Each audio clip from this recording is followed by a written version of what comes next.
It's time for the 360 round.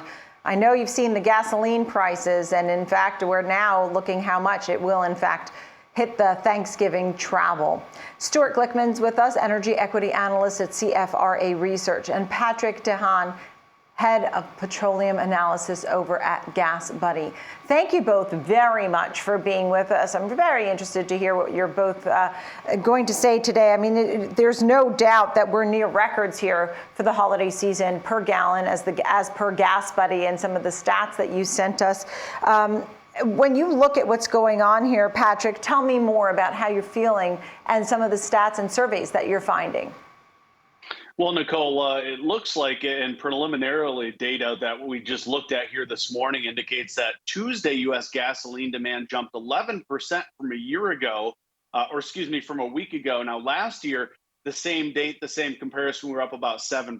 So it does look like Americans starting to take to the roads, but amidst a backdrop of one of the priciest Thanksgiving holidays we've ever seen.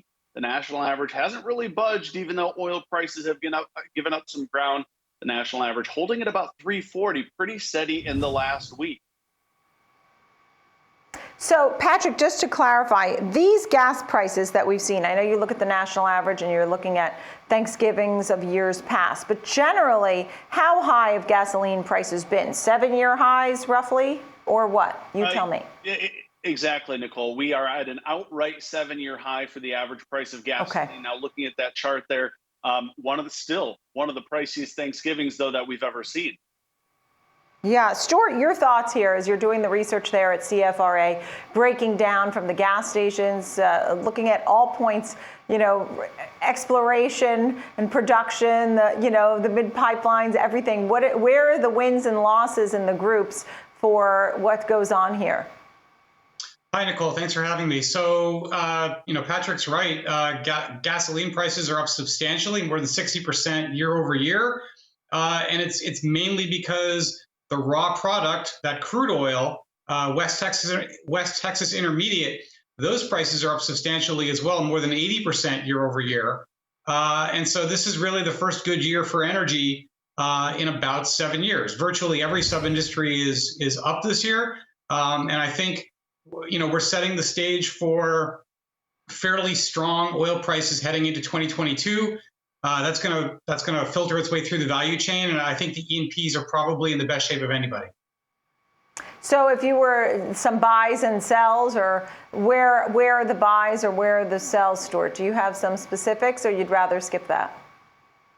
No, I have some specifics. So, on the E&P side, let's take a name like Dehaan Energy.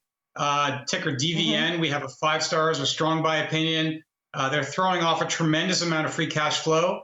They've been fairly conservative with their spending levels. They now have a variable dividend, so a lot of that excess free cash flow is going right into the pockets of investors. They can probably yield somewhere in the 8% range for 2022. And then if you look at the midstream side, take a name like Targa Resources, ticker TRGP. They're a name that's highly levered to natural gas liquids, which is kind of a building block for propane and ethane. There's an awful lot of international demand for NGLs, and because of their positioning in the Gulf Coast, as well as what they do with gathering and processing and fractionating of those NGLs, that puts them in a great place. So we have a strong buy opinion on them as well. Okay. So Dehaan and Targa, TRGP. Thank you for those. I appreciate it. It gives people some actionable advice there. At the same time, at GasBuddy, I'm sure you're putting together all kinds of stats. I noticed that one of the stats that you sent us, 78% of the people would drive more if gasoline prices were cheaper or were to come down. What I do think is interesting is that everybody got a car. I don't have specific stats on that, Patrick, but I know for a fact that more people bought cars during COVID. There is more traffic from Manhattan to Long Island than ever before at this point since COVID. So I don't know. People are driving and the cars are out there. Yeah, absolutely, Nicole. It's going to be potentially a very busy holiday weekend. Of course, last year, a year ago, much of the economy was still shut down, and that is certainly why we're seeing such a huge increase in demand. But Americans still struggling digesting those higher gas prices. 51% of Americans said that their holiday travel plans have been impacted by the fact that gas prices are so high.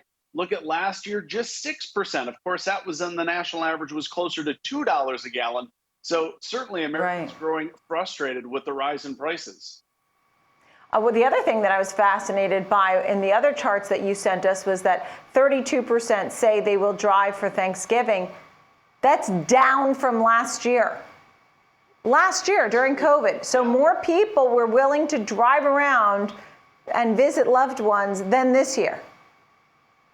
Yeah, certainly very impressive metric. Now, I wonder, Nicole, looking at some of our gasoline demand numbers coming in pretty impressive compared to last year, it's not impossible that a lot of these people are staying closer to home. Our poll looked at people traveling over an hour away. There could be a lot of people staying closer to home, or keep in mind, airfares have not really gone up significantly to match the rise in jet fuel. So there was a window of opportunity to jump on a plane. I checked traffic approaching O'Hare this morning, absolutely clogged getting out to the airport. All right, so maybe the surveys too, maybe people are starting to have a little FOMO. Maybe they said, I'm not going, and then decided maybe they will. I bet you'll have some new stats too in the next few days. Stewart, final thoughts here, as obviously you have the Strategic Petroleum Reserve. There's been so much controversy about that in the first place because we're just producing less here. So is it a great thing that we're getting from the reserves? I'm not sure. You tell me where you think oil is headed, Stewart, going forward. Yeah, I think, Nicole, that oil prices are going to be pretty frothy and high now through the end of the year and through 2022. I think something in the 70s or low 80s makes sense to me. This SPR move kind of feels like reaching for an aspirin because you have a headache.